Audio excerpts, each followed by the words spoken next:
तो हमारी रोजी रोटी कैसे चलेगी। हमारे गुरुकुल में एक बहन पढ़ती है, उनके पिताजी कथा करते हैं। तो एक बार जब बहुत लंबी बात हुई, हमने कहा पिताजी बताइए कथा का फायदा क्या है। तो जब 2 घंटे हो गए, उन्होंने कहा देख सुन, तुम जो कह रही हो वो ठीक है और मुझे नहीं पता आर्य समाज ठीक है, लेकिन जितना हलवा इधर मिल रहा है उधर दिलवा दे, मैं तो उधर आ जाऊंगा। तो कहने का अभिप्राय यह है कि आप अगर ज्ञान की चोरी कर रहे हैं वो भी चोरी है। धृति, क्षमा, दम, अस्तेय, शौच माने पवित्रता। शरीर तो पवित्र कर लेते हैं, लेकिन मन को पवित्र करना भी आवश्यक है। अद्भिर गात्राणि शुद्धंति मनः सत्येन शुद्ध्यति विद्या तपोभ्याम भूतात्मा बुद्धिर ज्ञानेन शुद्ध्यति। आपके जल से शरीर शुद्ध होता है, लेकिन मन को शुद्ध करने के लिए आपको सत्य भाषण करना चाहिए। विद्या तपोभ्याम भूतात्मा, विद्या और तप से आपकी आत्मा शुद्ध होती है और बुद्धि आपकी ज्ञान से शुद्ध होती है। तो हमको उस दिशा में भी परिश्रम करना चाहिए, ये भी धर्म है। धृति, क्षमा, दमोस्तेयम, शौचम, इंद्रिय निग्रह। इंद्रिय निग्रह माने 5 ज्ञानेंद्रिय और 5 कर्मेंद्रिय, वाक्, पाणि, पाद, पायु, उपस्थ। आप इनको अपने कंट्रोल में रखें, आप इनके स्वामी बने या आपके स्वामी ना बने। आपको मूवी देखने का मन है और आप चले जाते हैं, क्यों? क्योंकि आंखें कह रही हैं देखना है, यहाँ से आगे नहीं बढ़ना है। लेकिन आप कहिए नहीं जाना है, मतलब नहीं जाना है। तो हम स्वामी बने, इंद्रियों के दास नहीं बने। और जो स्वामी बनता है वो निश्चित रूप से हम सबसे अलग होता है। वही तो भीड़ से अलग है। भेड़ चाल में सारी दुनिया चल रही है, पूरी दुनिया इंद्रियों की बात मान रही है, लेकिन इंद्रिया हमारी बात माने, इसके लिए हमको परिश्रम करना चाहिए। शौचम इंद्रिय निग्रह, धी माने बुद्धि। कहते हैं ना धियो यो नः प्रचोदयात्, ईश्वर हमारी बुद्धि सत्कार्यों में प्रेरित कीजिए। जो टैक्स चोरी करता है बुद्धि तो उसके पास भी है, जो किडनी निकाल के बेच देता है बुद्धि तो उसके पास भी है, जिस लादेन ने दुनिया को आतंकवाद दिया बुद्धि तो उसके पास भी थी, जिस अफजल गुरु को हमने फांसी चढ़वाया बुद्धि तो उसके पास भी थी, दूसरे को मारने की सोच के आते हैं बुद्धि तो उनके पास भी होती है। लेकिन अच्छी बुद्धि होनी चाहिए, सत्कार्यों में प्रेरित हो, ऐसी बुद्धि के ईश्वर से प्रार्थना करें। अगला कहा विद्या, ये भी धर्म का लक्षण है। विद्या क्या होता है? व्यक्ति यथावत तत्व पदार्थ स्वरूपम ययासा विद्या, जिसके द्वारा आप पदार्थ का यथा स्वरूप जान सके उसको विद्या कहा जाता है। जैसे अविद्या क्या होता है जी? एक बार आप पढ़ के देखिए सत्यार्थ प्रकाश, स्वामी दयानंद जब प्रश्नोत्तर शैली में लिखते हैं तो एक बहुत गहरी बात कहते हैं। वो कहते हैं जैसे शरीर में सिर की आवश्यकता है वैसे समाज में सन्यासी की आवश्यकता है। और भारत की अवनति के साथ कारण पुस्तक में एक घटना मैंने पढ़ी और आजकल यही चल रहा है। उसमें कहा गया कि एक साधु बाबा गांव में आ गए तो माता जी ने कहा बाबा जी इतना आपके लिए भोजन बन रहा है, कुछ उपदेश दीजिए। तो बाबा जी ने कहा ठीक है बताइए क्या उपदेश करें। तो माता जी ने कहा बच्चे बैठे हैं, गायत्री मंत्र का अर्थ समझा दो। तो उन्होंने कहा ये तो नहीं आता है, कोई कंप्यूटर बाबा जैसा पहुंच गया होगा, ये तो नहीं आता है। तो उन्होंने कहा अच्छा गुरुजी ऐसा करो कुछ हिंदी पढ़ा दो, उसके माध्यम से समझा दो। तो उन्होंने कहा माता जी अगर मैं पढ़ा लिखा होता तो सन्यासी बनता। कहने का अभिप्राय यह है जिनको समाज में दिशा देनी थी आज वो दिशाहीन हो गए हैं। हम इस बात पे उपहास कर सकते हैं, लेकिन सत्य को स्वीकार कीजिए कि आज जब आपके सामने राम मंदिर का निर्णय आपके पक्ष में है, उसके बाद इनके सर फूट के लड़ाई बज रही है। क्यों? क्योंकि मेरा ट्रस्ट बनाएगा या तेरा ट्रस्ट बनाएगा, क्या ये धर्म का उद्धार करेंगे? आपको समस्या दूसरों से नहीं है, जिनको समाज में दिशा देनी है। आपके बाबा कंप्यूटर बाबा जैसे लोग पहुंचे भोपाल में, क्या करने? प्रचार करने आए हैं जी चुनाव में। कुछ लोगों के सामने 5-6 बाबा बैठे थे, माइक लगा दिया, बाबा जी क्यों आए हैं?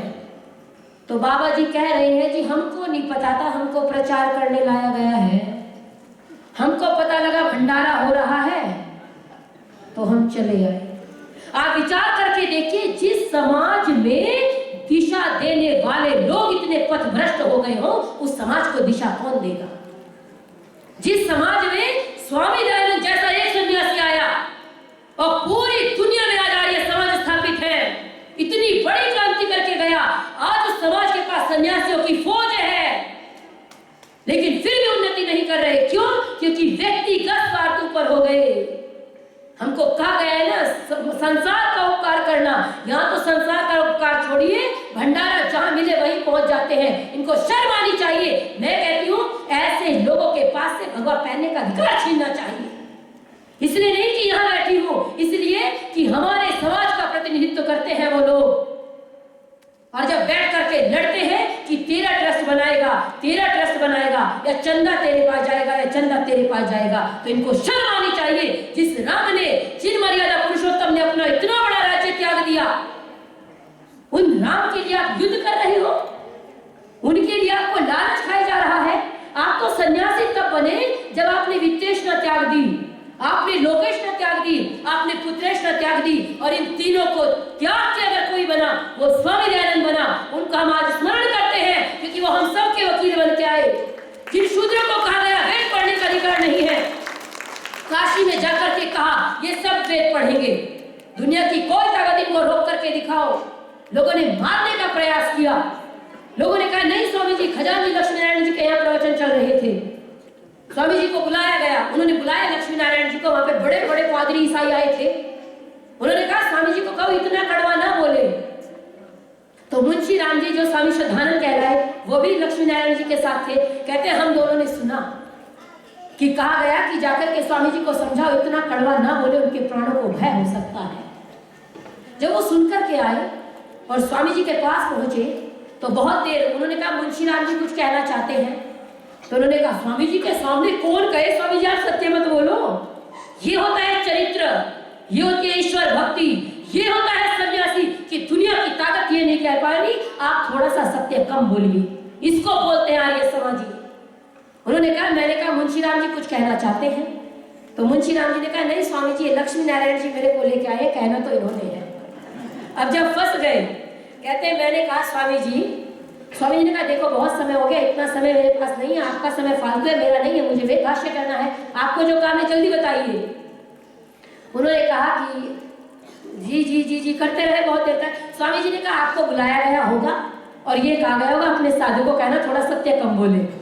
तो हाथ जोड़ के खड़े हो गए, कहते स्वामी जी यही कहा गया। कल्याण मार्ग के प्रतीक में स्वामी श्रद्धानंद लिखते हैं कि उससे अगले दिन स्वामी जी का प्रवचन हुआ और हरि सभा में कहते हैं कि लोग कहते हैं सत्य कम बोलो, ईसाई क्रोधित होंगे, वो क्रोधित होगा, गवर्नर पीड़ा देगा, अरे चक्रवर्ती राजा भी क्यों ना कह दे, वो नाराज क्यों ना हो जाए, लेकिन मैं असत्य भाषण नहीं करूंगा, मैं ईश्वर ने जो कहा है उनकी आज्ञा का पालन करूंगा। और इस सभा में एक व्यक्ति ऐसा नहीं जो मेरे शरीर को मार सके। अगर कोई व्यक्ति शरीर को, आत्मा को मार सके, अगर कोई व्यक्ति मेरी आत्मा को मारने का दावा करेगा तो भी मैं असत्य भाषण करने का विचार करूंगा नहीं। इसीलिए कहा वफा की राह में न जाने क्या क्या रंज गुजरे, जहां से कोई न गुजरे वहां से दयानंद गुजरे, जहां से कोई न गुजरे वहां से दयानंद। इसलिए आपको जागरूक होने की आवश्यकता है। अंतिम में 2 मिनट अपनी बात और कहकर वाणी को विराम दूंगी। आज हम यहाँ सब विराजमान हैं, धर्म की परिभाषा मैंने आपको बता दी, लेकिन मैंने कल भी एक बात कही थी, आर्य समाज को ऐसे फैलना था जैसे महामारी फैलती है। और जब महामारी फैलती है तो मरीज डॉक्टर के पास नहीं आता, डॉक्टर जाता है हम आपकी सहायता करेंगे। जब समाज में सन्यासी ऐसे हो जाए कि लाल मिर्च का हवन करने लगे, जब समाज में सन्यासी 1,000 रुपए लेके अधर्मी को भी विधर्मी का साथ देने लग जाए, इन्होंने कहा था इनकी सरकार बनेगी, मंत्री पद देंगे, तो हम असत्य भाषण करने लगे। तो हमारे जैसे लोगों को, आर्य समाज के लोगों को जागरूक होने की आवश्यकता है। आर्य समाज ने घर फूंक के तमाशा देखा है। आज आप डीएवी कॉलेज के छात्र कुछ यहाँ पे बैठे थे जिन्होंने इसकी स्थापना की, लाला हंसराज, भोजन के लिए 3 दिन चने खाने पड़े थे और तब समाज का कार्य किया था। महात्मा आनंद स्वामी कहते हैं कि मैं जब चला समाज की दिशा में, लोगों ने मुझे कहा भोजन अपने घर से करना, गाली समाज की खाना और काम आर्य समाज का करना, तब कर पाओगे। तो अगर हम सभी मिलकर के समाज का कार्य करें, धर्म का प्रचार करें। आज हमारे देश में धर्म को लेकर के इतनी भ्रांति फैली हुई है, धर्म परिवर्तन का इतना जोर चल रहा है, अगर आज जागरूक नहीं हुए तो खत्म हो जाएंगे। व्यर्थ अभिमान छोड़ दीजिए, कुछ बात है कि अस्थि मिटती नहीं हमारी। हम कहते हैं ना, कोई हमें कहते तो हम कहते हैं कुछ बात है कि हस्ती मिटती नहीं हमारी। याद रखिए, कभी अफगानिस्तान तक थी सीमा हमारी, सिमट सिमट के यहाँ तक आ गए। इसलिए स्वामी दयानंद जैसा सूर्य नहीं बन सकते। हम दिव्य नहीं है दयानंद से, हम दिव्य नहीं है दयानंद से, एक छोटी सी चिंगारी है। और जहां खड़े हैं वही राष्ट्र की अस्मत के एक पुजारी है, जहां खड़े हैं वही राष्ट्र की अस्मत के एक पुजारी है। इसलिए आर्य समाज के लिए संघर्ष कीजिए। याद रखिए, एक बार की बात है, लाला साईदास इकलौती बेटी थी। हम बहाने बहुत बनाते हैं ना, समाज का काम मेरी जिम्मेदारी थोड़ा ही ना है। लाला साईदास की इकलौती बेटी शनिवार के दिन चल बसी। अगले दिन आर्य समाज में सत्संग था, घर में ताला बंद करके पूरा परिवार सत्संग में आ गया। लोगों को पता ही नहीं कि घर में कुछ हुआ भी है। और जब पता लगा, जज के बाद लोगों को पता लगा, लोग हैरान रह गए।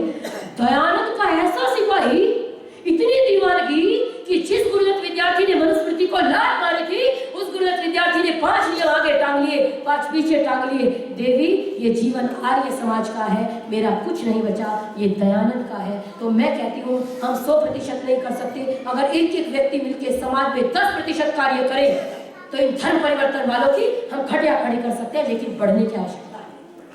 अरे आप चलिए तो सही, हम तो मंजिल पा ही जाएंगे, भटक कर ही सही।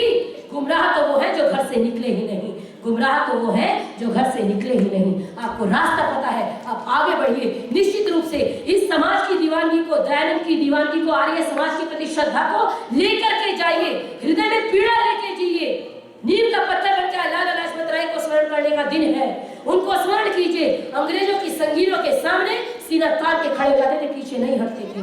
आर्य समाज के एक व्यक्ति का जीवन पढ़ेंगे, मैं किन किन की चर्चा करूं, मैं सबकी नहीं कर सकती, लेकिन आपसे निवेदन करूंगी कि अपने घरों में आप लेखराम जी का जीवन, स्वामी श्रद्धानंद जी का जीवन, महर्षि दयानंद का जीवन लेके तो आइए। उनको बताइए तो सही कि असुर अनुयायियों के जब जब तमंचे तीर चलते हैं तो मरने को आर्य भी धर्म पर दूना चलते हैं। लगे दिल की हुकुरी होती कोई बेदर्द क्या जाने, पतंगे किस लिए यो दीप की ज्वाला में जलते हैं, पतंगे किस लिए यो दीप की ज्वाला में जलते हैं। अंतिम में 4 पंक्ति कह के वाणी को विराम। एक बार मैंने जरा सा सूर्य से कुछ यूं कहा, मुझको लगता है कोई सन्यासी करेगा, मुझको लगता है कोई विद्वान करेगा। अरे मैं क्यों नहीं? देश धर्म की बनी वेदी पे अगर भगत सिंह कुर्बान हो सकता है तो हम क्यों नहीं? अगर लाला लाजपत राय कुर्बान हो सकते हैं तो हम क्यों नहीं? अगर स्वामी श्रद्धानंद कुर्बान हो सकते हैं तो हम क्यों नहीं? अगर देश की मां भारती की आजादी के लिए लड़ते हुए स्वराज्य के प्रथम उद्घोषक महर्षि दयानंद कुर्बान हो सकते हैं तो उनके शिष्य कहलाने वाले, दयानंद के सिपाही कहलाने वाले हम क्यों नहीं? हम सुधरेंगे, जग सुधरेगा। एक बार मैंने जरा सा सूर्य से कुछ यूं कहा, आपके साम्राज्य में इतना अंधेरा क्यों रहा? तम तमाकर वो दहाड़ा मैं अकेला क्या करूं, तम तमाकर वो दहाड़ा मैं अकेला क्या करूं, और तुम निकम्मों के लिए मैं ही भला कब तक लड़ूं। सूर्य की आराधना के चक्करों में मत पड़ो, दूसरों से अपेक्षा नहीं हम करेंगे। सूर्य की आराधना के चक्करों में मत पड़ो, संग्राम ये घनघोर है, कुछ मैं लड़ूं कुछ तुम लड़ो, कुछ मैं लड़ूं कुछ तुम लड़ो।